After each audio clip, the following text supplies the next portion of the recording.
pura-pura kayak orang ngomong. Bisa. Supaya kita kayak gitu. Bagus. Udah belum?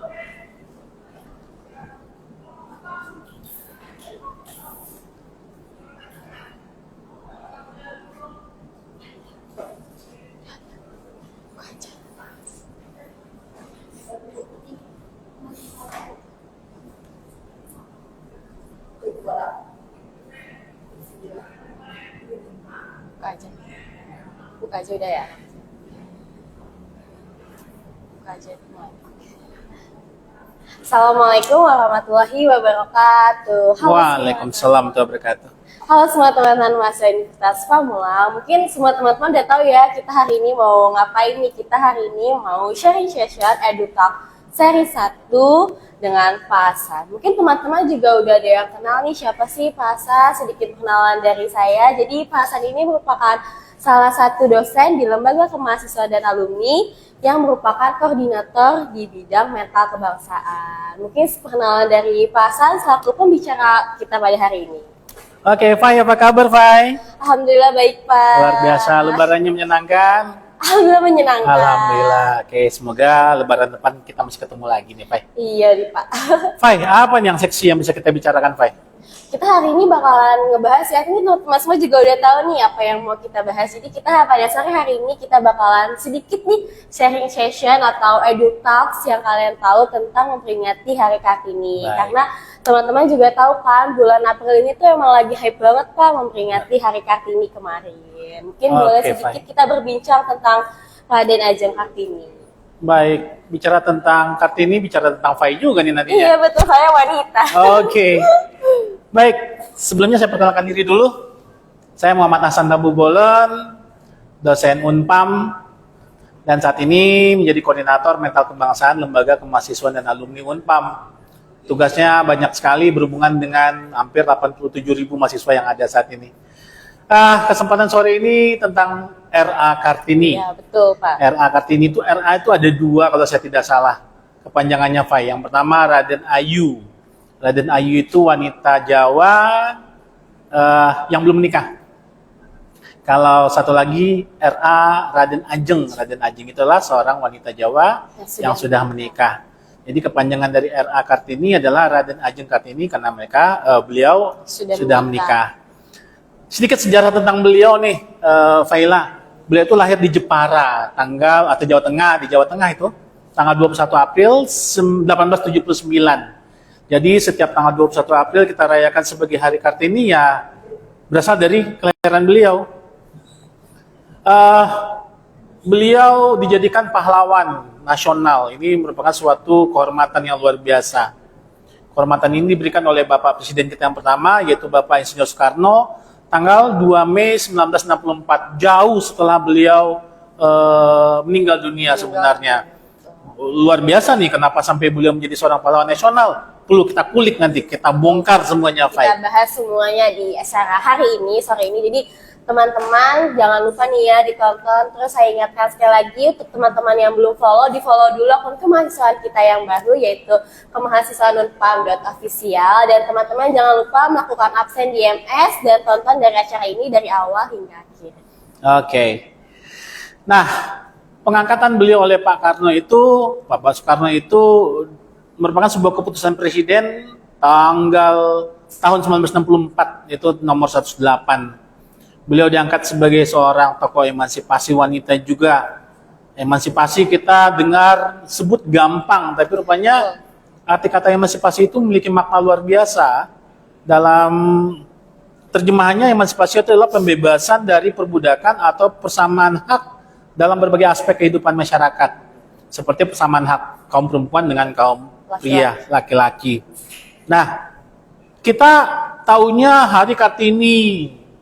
Orang-orang di kantor, di dunia pendidikan, pakai kebaya, laki-laki batik, blangkon, dan lain sebagainya. Tapi banyak hal yang sangat luar biasa yang perlu kita ketahui, Fai. Sampai kita harus paham juga, kok bisa beliau yang menjadi pahlawan nasional. Tuh, padahal Sudah. masih banyak ya orang pada masa itu yang mungkin bisa dijadiin pahlawan. Benar. Seperti Cut Nyak dan lain sebagainya. Banyak sekali. Baik, sedikit sejarahnya, Fai. Boleh Pak. Kartini itu atau Raden Ajeng Kartini itu adalah putri kelima dari 11 bersaudara. Ayah beliau itu seorang adipati. Bisa dibilang priyayi selain adipati. Adipati dulu itu berasal dari kaum turunan Jawa yang biasa kita sebut dengan kaum berdarah biru. Nama ayah beliau itu adalah Raden Adipati Sastroningrat dan ibu beliau adalah seorang wanita yang luar biasa yang bernama M.A. Ngasirah.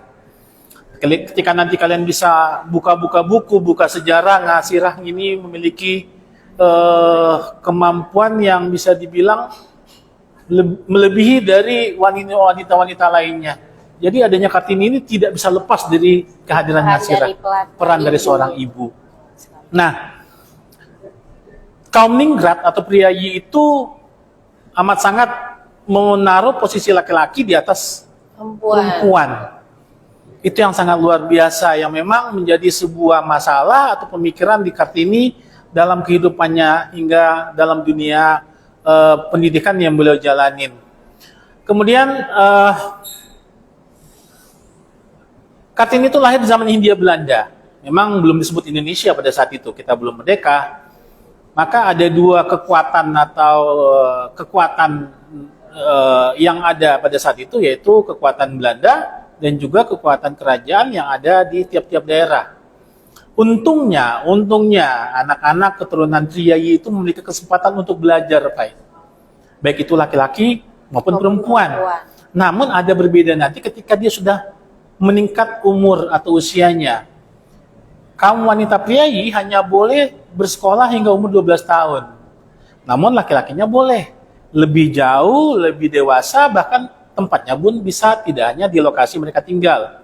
Bisa ke Jakarta atau ke Belanda dan Eropa. Kartini menyelesaikan pendidikan beliau hanya sampai umur 12 tahun di ELS atau Europees Lade School. Itu bisa dibilang SD-nya Eropa. Di sana beliau berteman tidak hanya dengan teman-teman beliau yang priyayi atau turunan Jawa, tapi juga teman-teman Belanda yang memang ayah-ayah beliau berdinas di Belanda. Berdinas di Indonesia. Luar biasa sekali pertemanan mereka. Ketika mereka sudah masuk dalam dunia pendidikan, jiwa kekanak-kanakan mereka tumbuh. Dan alhamdulillahnya juga anak-anak Belanda itu tidak punya batasan dengan teman-teman mereka di sekolah. Ya. Benar, walaupun ayah mereka itu adalah bisa dibilang petinggi-petinggi pada masa itu yang memang menguasai negara kita ya. Benar.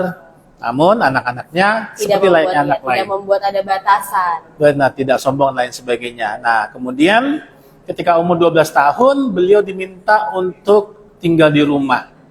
Ada Jawa meminta beliau untuk tinggal di rumah yang disebut dipingit. Dipingit dari umur 12 tahun hingga suatu saat nanti ada yang melamar beliau. Yang melamar beliau pasti orang yang tidak berasal dari kaum umum. Tapi dari kaum yang sama juga dengan benar, beliau. Berdarah biru. Nah, bingung nih, darahnya biru, tapi kita merah gitu ya. Oke. Nah, beberapa sahabat beliau ketika beliau sudah menamatkan sekolah di umur 12 tahun itu ada yang masih di Indonesia, ada yang sudah berangkat kembali ke negaranya seperti Rosa Abendanon dan Estelle Sihandela, itu sahabat beliau. Walaupun di pendidikan beliau hanya sampai 12 tahun, tetapi beliau banyak memiliki kemampuan terutama menulis. Dan memang di ILS itu hanya diajari bahasa Belanda. Hingga kemampuan beliau berbahasa Belanda luar biasa. Sangat mahir karena beliau terbiasa dengan menggunakan bahasa Belanda. Benar, dan teman-teman beliau yang orang Belanda sangat bangga.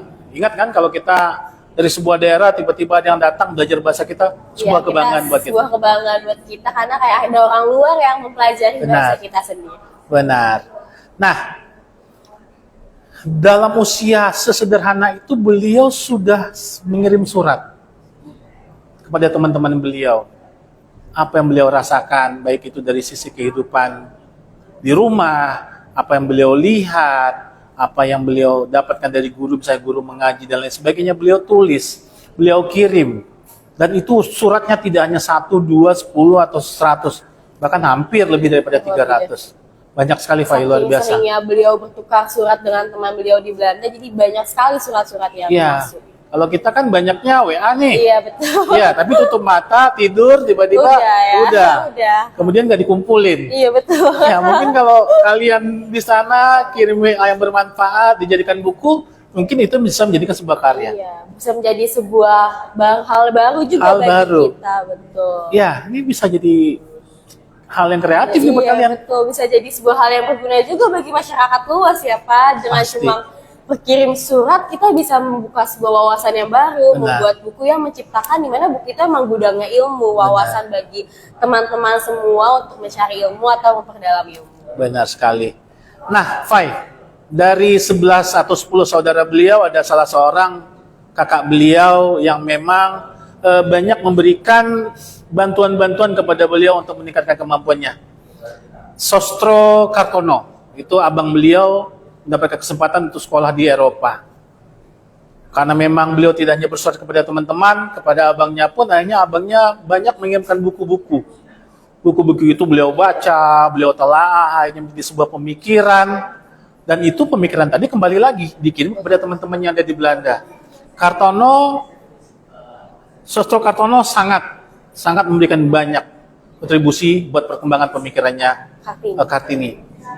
Nah, setelah umur 12 tahun itu sebenarnya Kartini sudah meminta kesempatan melanjutkan pendidikan ke Jakarta atau ke Belanda atau ke Eropa. Namun ayah beliau tidak memberikan izin. Hingga anak seusia 12 tahun atau lebih itu nggak kayak kita. Luar biasa, Fai. Dia umurnya belum sampai 20 tahun, beliau sudah bisa meminta surat kepada petinggi Belanda untuk dapat sekolah ke luar negeri. Sebenarnya masa pada itu kan usia yang terbilang sangat muda. Sangat ya kan? muda. Mungkin anak yang seusia saya 20 tahun aja belum bisa mengirim surat ke kementerian, Iya. dinas, bahkan kayak ada yang belum mikir kayak buat apa sih kita kayak gitu, kayak ya Iya. udahlah pasrah aja Main gitu. dulu Betul, kan? main dulu, pada Iya. seneng-seneng. TikTokan dulu, TikTok Iya, ya. TikTokan dulu, betul Bikin banget. video gitu. Bener banget. Tapi beliau pas yang usia yang belia sangat muda 12 tahun tuh masih punya pemikiran layaknya orang Iya. dewasa, punya kemauan yang ingin bersekolah. Bahkan Iya. dengan beraninya beliau berani untuk meminta kelas ke petinggi pada masa itu. Nah, itulah salah satu kelebihan dari Kartini. Tuh. Itu kelebihannya. Nah, di masa itu akhirnya kakak beliau mengirim banyak buku, beliau banyak berkomunikasi dengan teman-teman beliau yang ada di luar negeri. Kemudian beliau juga banyak mengenal keluarganya, terutama keluarganya tadi, Abendanon, di mana beliau sering bermain ke rumah beliau, ke rumahnya teman tersebut, Rosa Abendanon. Di sana kehidupan yang beliau lihat tidak sama dengan kehidupan beliau di rumah. Ayah Rosa serta ibunya berbicara seperti layaknya sekarang. Seperti tidak ada batas, bukan arti kata tidak ada batas, tidak kesopanan, bukan. Sopan, berbicara dengan bahasa sederhana, menyiapkan sesuatu, menyiapkan pendapat, adu argumen, bermain bersama, tertawa, cekikan, dan lain sebagainya. Ya, tidak ada batasan di situ antara keluarga sesama lain itu dekat Ya. ya. Karena kalau kita pada tahu, apalagi terutama keturunan Jawa itu, mereka kental banget dengan aturan-aturan yang Aturan-aturan. memang itu ketat ya. Iya. Tuh. Baik, Abendanon itu layaknya keluarga umum yang dekat, terbuka, tapi memang ada batasan. Dan itu normal menurut Kartini. Beliau tidak mendapatkan di rumah. Dengan ada Jawa yang begitu ketat, beliau melihat begitu jauh gap yang terjadi. Adanya kesenjangan antara anak dan juga orang tua Orang mungkin yang tua. dirasakan oleh beliau. Ibu beliau dengan ayah beliau sendiri harus berjalan berjongkok, kemudian mendahulukan lelaki untuk sesuatu hal, kemudian tidak bisa menggunakan bahasa umum, harus menggunakan bahasa kromo inggil. Itu buat beliau merupakan sebuah tantangan. Sampai ada sebuah kisah mengatakan bahwasanya Kartini tidak boleh tidur dengan ibunya. Karena Kartini adalah priayi tulen. Nah, nanti silakan nanti kita coba bongkar lagi jika ada kesempatan kita akan Ya, kita bahas ini, kita lebih kulik-kulik lagi, Tuh, Bay. Kita sama-sama sini sharing, belajar bareng-bareng. Benar. Nah, sesuai dengan adik Jawa tersebut dari umur 12 tahun hingga nikah. Hingga suatu saat seorang petinggi ningrat melamar beliau, beliau harus dipingit namanya. Di masa pingitan itu beliau harus belajar tentang bagaimana melayani laki-laki, mohon maaf seperti seorang ibu, istri dan lain sebagainya. Kemudian cara bertindak, menghadapi tamu dan lain sebagainya itu diajari. Begitu ketatnya, sedangkan Kartini ini adalah seorang yang lincah. suka bermain, pintar, visioner, Suka bahkan bisa bilang mengeksplorasi diri. explore diri dengan ilmu yang beliau dapat. Luar biasa fungsi buku tadi. Fungsi persahabatan, tanya jawab, kemudian kehidupan yang beliau lihat menggunakan indera penglihatan beliau. Itu kayak ada sebuah pertentangan. Hingga beliau meminta kepada ayah beliau untuk bisa membuka sebuah tempat belajar. Syukurnya ayah beliau memberi kesempatan untuk membuat tempat belajar. Belum sekolah saat itu. Nah, sekitar 12 tahun kemudian beliau dipingit. Kemudian beliau dilamar oleh seorang seorang keraton juga, di mana beliau suami beliau itu yang bernama KRM Adipati Aryo Singgi Joko Adiningrat, bisa dibilang seorang bupati lah. Bupati di saat sekarang ini meminta beliau untuk menjadi istri beliau. Namun istri keempat. Ada beberapa hal yang membuat KRM Adipati Aryo ini meminta Kartini menjadi istrinya. Salah satunya adalah pesan atau amanah dari almarhum istri sebelumnya yang memang sudah mengenal Kartini dalam dunia pendidikan. Anak-anak wanita yang ada di sana itu meminta anak turunan mereka dididik oleh Kartini. Itu yang membuat Adipati Aryo itu amat sangat ingin Kartini menjadi istri beliau. Hingga ketika Adipati Aryo meminta Kartini, beliau meminta beberapa syarat. Dua hal yang memang saya catat di sini. Pertama adalah beliau tidak ingin adanya cara berjalan jongkok nantinya. Ada 3 deh. Yang kedua adalah beliau tidak ingin nanti ketika sudah menikah masih menggunakan bahasa Kromo Inggil. Maunya bahasa normal atau umum saja. Yang ketiga, beliau ingin membuka sekolah. Dan syukurnya itu suaminya mendukung sekali. Walaupun dengan aturan yang ketat di dalam keraton Jawa, tapi itu bisa merupakan suatu progres, ya bisa dibilang sebuah kemajuan dari sisi itu. Tapi saya yakin pasti banyak pertentangan yang berada di dalam. Itu luar biasanya Kartini mencoba mendobrak dan beberapa orang di sekitarnya siap untuk membantu. Begitu.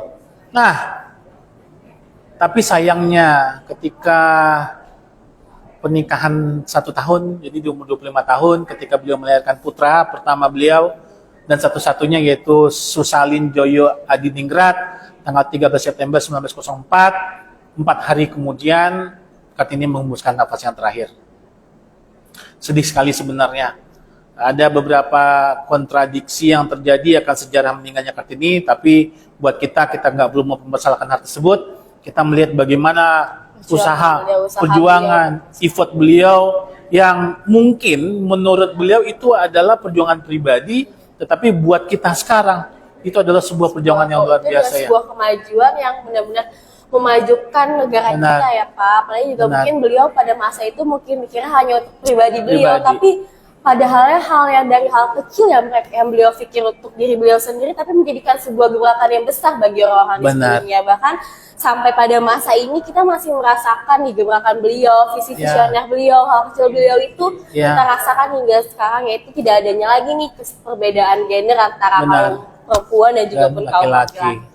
Jadi dan kita udah menikmatin ya. Betul, kita nikmatin banget ya Pak. Muncul adalah sebuah kesetaraan. Saya juga mungkin nggak bisa nih ngebayangin gimana jadinya kalau ketidaksetaraan itu masih berlaku sampai saat ini.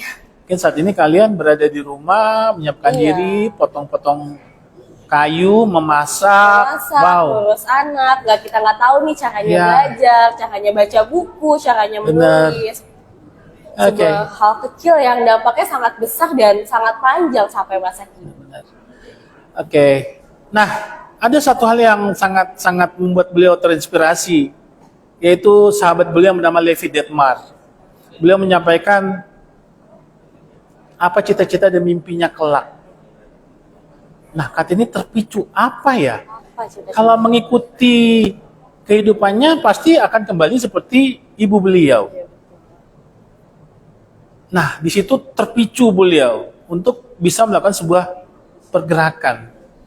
Nah, hanya beliau berkomunikasi, bergerak, melakukan tanya jawab, dan banyak permintaan kepada orang tua dan orang sekitarnya yang syukurnya itu bisa terwujud dan sekarang kita mendapat hasilnya. Iya, betul. Jika saat itu ditentang, wah tidak ada Kartini, mungkin kalian tidak ada di sini. Betul, mungkin tidak saya sendiri sebagai petokir, kita semua ya teman-teman perempuan di sini nggak akan nih ngerasain namanya berkuliah, Iya. namanya sekolah. Kayak mungkin saat ini kita semua lagi ada di rumah, lagi ngurus anak, masak dan segala Benar. macamnya. Tapi dengan perjuangan beliau, kita bisa sampai ada di sini, kita bisa membaca, kita bisa menulis, bahkan kita bisa berkuliah hingga ke jenjang yang lebih tinggi tanpa adanya batasan maupun ketidaksetaraan tersebut. Ya, perlu kita panjatkan doa juga lah buat beliau, buat para pendiri-pendiri negara ini dan sebagainya. Ada yang luar biasa lagi, Fai, mengenai membaca tadi yang pernah kamu sampaikan tadi. Banyak buku yang dikirim kakak beliau itu mengenai feminisme dan anti perang, seperti buku karya Gokop de Jong van Beek, Bertha von Suttner, Van Heiden, bahkan buku dari karya Max Havelaar, karya Multatuli, yang memang membahas masalah culture stelsel ya, yaitu tanam paksa kopi. Itu pun dibaca beliau dan hanya ada surat yang beliau kirim kepada teman beliau membahas itu gitu. Kenapa Belanda memaksakan tanam paksa? Mengapa? Kenapa tidak bisa diganti yang lain? Beri warga atau penduduk tanam sendiri apa yang mereka inginkan. Misalnya nanam padi, nanam apa kebutuhan sehari-hari, tapi itu tidak dilakukan terjadi oleh Belanda pada masa benar. itu. Nah, hingga karya beliau itu ketika karya beliau di tahun berikutnya itu sekitar tahun 1900-an diterbitkan oleh teman-teman beliau, itu membuat Eropa terutama negara Belanda itu terguncang. Seorang wanita yang berasal dari sebuah daerah jajahan bisa menghasilkan sebuah pemikiran-pemikiran maju yang menobrak pemikiran-pemikiran di Pulau Jawa, di Asia dan sebagainya.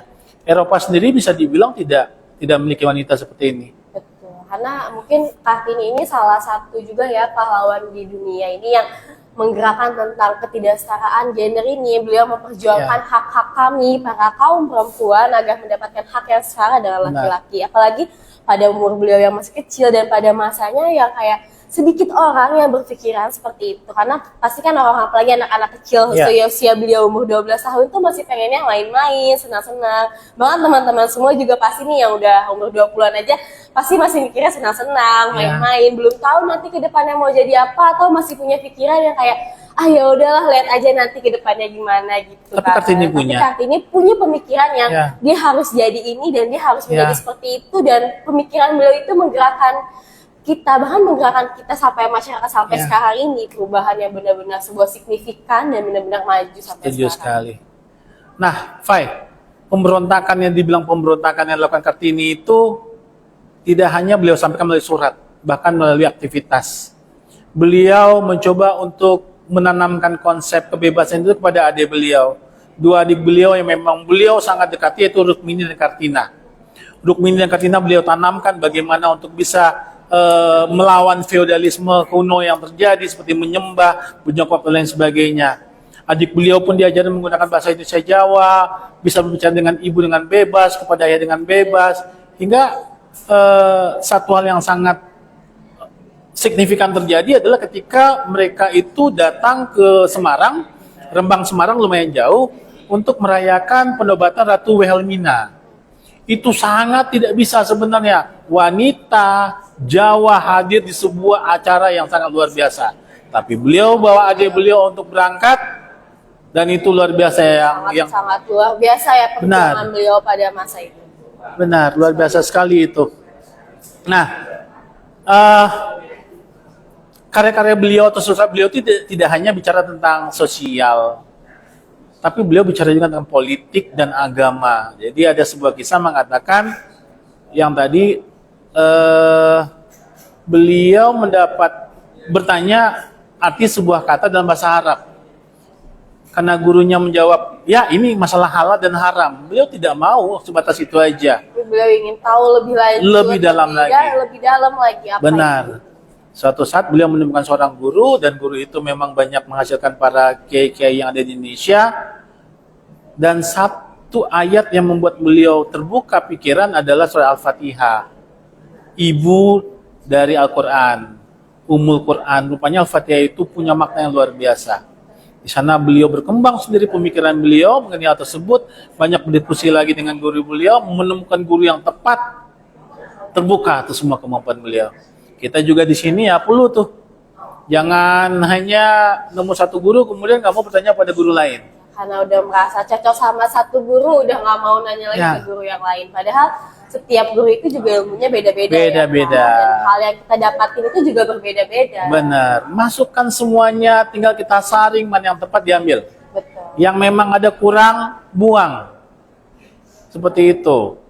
Nah, Didi Swartanada itu seorang sejarawan dari Yayasan Nabil itu pernah menyatakan bahwasanya Kartini itu bukan hanya sebagai pendiri sekolah pertama di Indonesia, tapi beliau sebagai jurnalis pertama.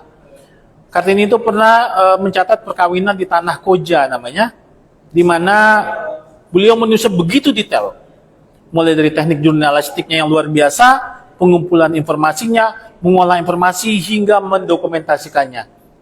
Luar biasa. Sangat luar biasa. Ya, bisa dibilang mungkin IQ beliau tinggi kali ya. Betul pada masa itu ya. Ya, Ilmu-ilmu beliau sangat banyak, kayak pada masa itu kan juga susah sekali untuk mendapatkan ilmu-ilmu Benar. seperti itu, apalagi adanya keterbatasan jurnalistik pada masa Hindia Belanda, karena Ya. pada masa Hindia Belanda itu informasi maupun penyebaran itu Terbatas. sangat-sangat terbatas dan hanya dimiliki oleh kaum-kaum atas maupun kaum-kaum Belanda ya Betul. Pak.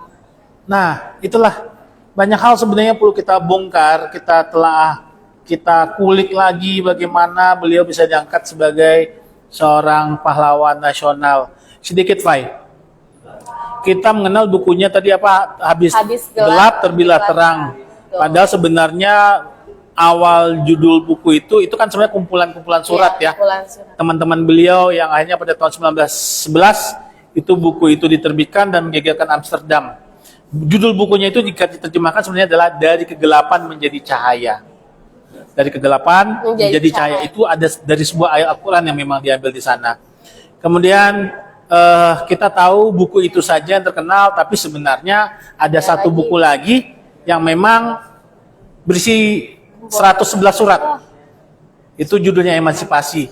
Perlu kita bahas di sini, mungkin untuk pertemuan berikutnya lagi kalau memang pertemuan ini berseri-seri terus, kita bisa kembali lagi bicara tentang Kartini. Karena kalau kita membicarakan beliau ini memang tidak ada habisnya ya Pak. Nggak ada habisnya. Betul, pertama perjuangan-perjuangan beliau, Benar. hal-hal yang kita bisa ambil dari beliau dan Ya. hal tersebut tuh memang kita rasakan hingga Rasakan. sekarang. Iya, betul sekali. Nah, sebagai akhir mungkin cerita sedikit, setelah beliau meninggal di tahun 1912 itu dibentuk sebuah yayasan Kartini dan beberapa sekolah dibangun seperti sekolah di Semarang, di Surabaya, Jogja, Malang, Madiun, Cirebon dan lain sebagainya. Sejarah ini jangan pernah berakhir. Kalian sebagai generasi penerus, terutama wanita-wanita Indonesia, perempuan-perempuan yang memiliki kemampuan, kesempatan yang jauh lebih bagus daripada Kartini sebelumnya, bisa-bisa seharusnya membuat sejarah yang luar biasa Harus lagi. benar-benar memanfaatkan apa yang kita punya Kartini pada Benar. masa itu aja, memanfaatkan yang mungkin manfaat itu hanya sedikit ya, sedangkan Ya. kita yang mempunyai peluang lebih banyak, peluang Ya. yang lebih besar, seharusnya kita bisa menciptakan sebuah sejarah baru yang nanti mungkin menjadikan hal yang terbaru lagi, yang signifikan seperti Raden Ajeng Kartini ini. Pertajam kemampuan itu. Insya Allah kita dosen di sini bisa memberikan kalian masukan lebih. Saya yakin itu. Dari sebuah tempat kecil, sebuah langkah, satu langkah awal yang dimulai akan menghasilkan sesuatu yang luar biasa. Kira-kira sekali. begitu. Oke, Fai. Gimana, Fai? Mungkin sebelum kita closing statement nih ya, mungkin Ya. dari tadi ini teman-teman kan udah nyimak ya dari EduTalk yang dikasih sama Pak Hasan tadi seputar tentang Raden Ajeng Kartini. Jadi kita mau nih ya buka question box buat teman-teman yang mau bertanya-tanya seputar Raden Ajeng Kartini atau seputar tentang mental kebangsaan, teman-teman bisa banget buat langsung ngisi di kolom komentar terus nanti tanya langsung ke kita. Terus juga tadi kita udah buka question box ya nih Pak. Oh ya, Ada nih baik. dari teman-teman mahasiswa ada beberapa pertanyaan. Ya. Yang pertama ada dari Kak Erik. Kak Erik nanya, kesetaraan gender itu seperti apa sih Pak di masa ini? Baik, kesetaraan gender. Nah, ini di beberapa negara juga masih menjadi romantika pemikiran dan pelaksanaan. Sebenarnya kalau kita kembali kepada agama sendiri ya, kita tilik dari sisi agama, mungkin dari sisi hukum.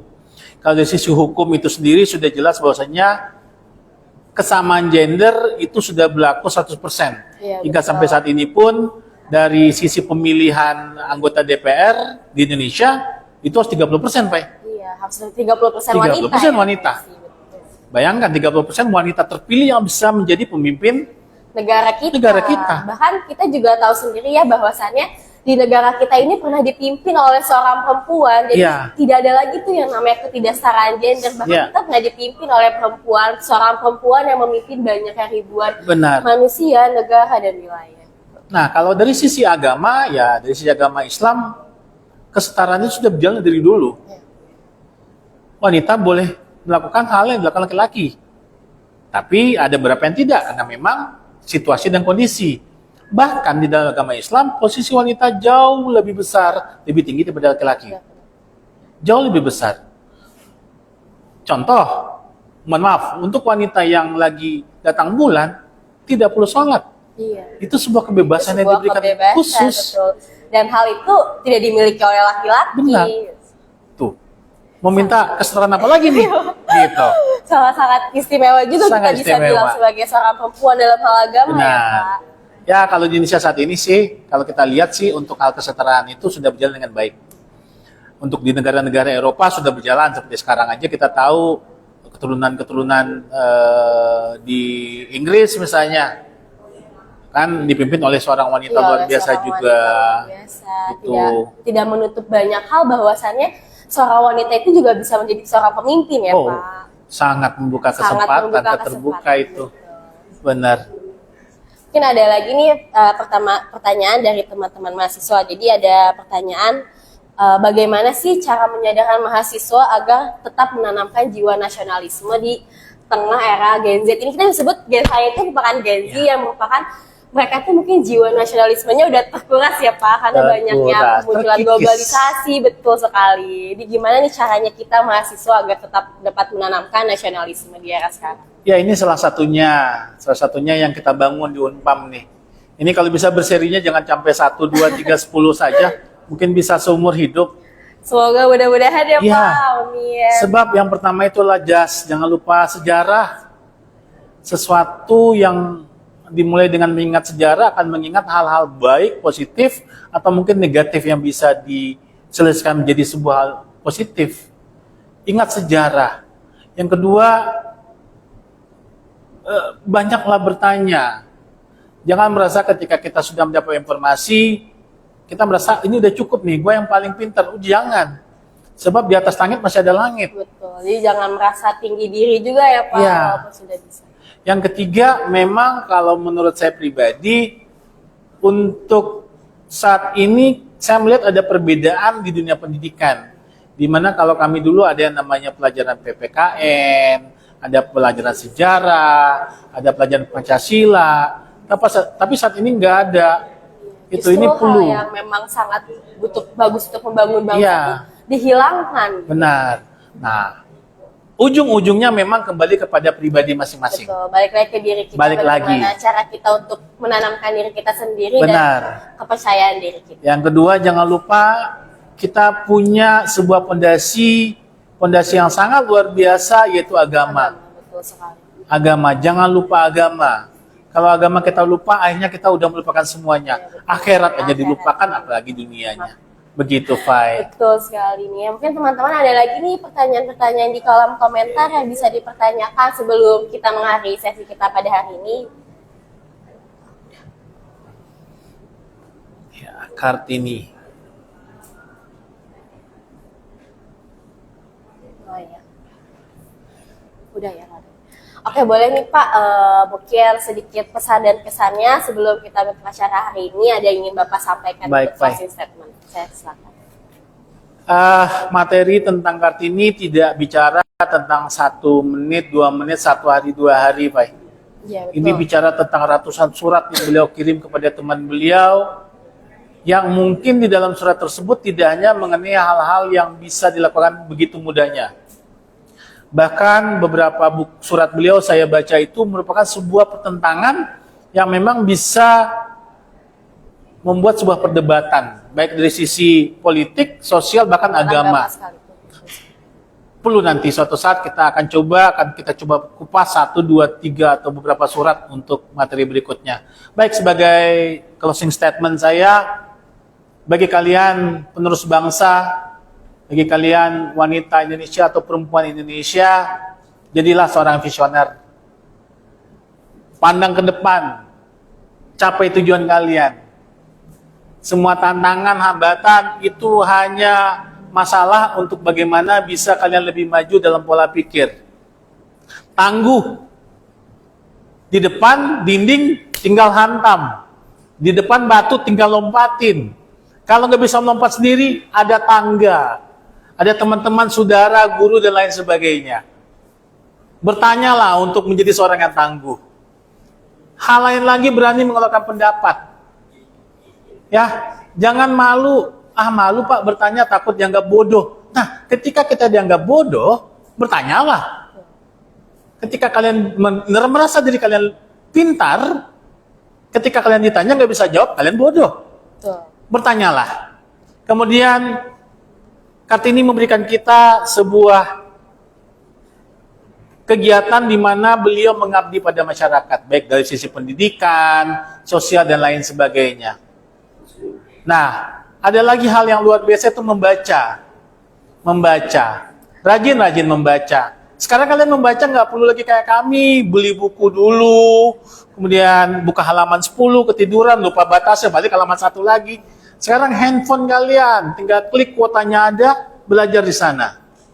Tidak Setelah- ada batasan untuk kita mencari ilmu lebih lanjut. Benar. Baca ya Pak. Ya, Bisa diakses dimanapun. setelah membaca jangan lupa tulis lagi nih. Terus lagi kirim ke teman-teman yang membutuhkan. Ketika teman kalian kemudian merasa tidak nyaman atau timbul pertanyaan baru, kesempatan lagi membaca. Betul. Apa yang kurang nih? Terangkan lagi, diskusikan lagi, tanya lagi. Nah, akhirnya kalian menjadi seorang inovatif. Temukan sesuatu yang baru. Yang baru itu tidak selalu hal yang tidak pernah orang miliki. Sebuah pengembangan sebuah proses atau program menjadikan sesuatu yang sedikit berbeda, itu inovatif namanya. Contoh bikin kue misalnya. Kue biasanya tepungnya cuma 10 kilo atau 10 gram. Kita bikin 15 gram. Akan menghasilkan sesuatu yang berbeda. Kembangnya beda, itu inovatif. Nah, yang paling penting adalah suka menggali ilmu. Gali ilmu, jangan terfokus mentang-mentang saya di sastra Inggris, saya gali ilmu Sastra Inggris saja. Jangan. Jangan menggali ilmu hanya dari kita tuh sukanya hal ini aja ya, kita pengennya Benar. ini aja, tapi kita juga harus gali ilmu dari berbagai Benar. hal, berbagai aspek ya Pak. Benar. Dan kemampuan otak kita, jika kita membaca buku 1 hari penuh tanpa ada batasan selama 24 jam, sampai kita meninggal itu tidak akan penuh-penuh. Betul. Memori kita itu adalah suatu karunia yang memang luar biasa. Belum ada yang bisa menggantikannya.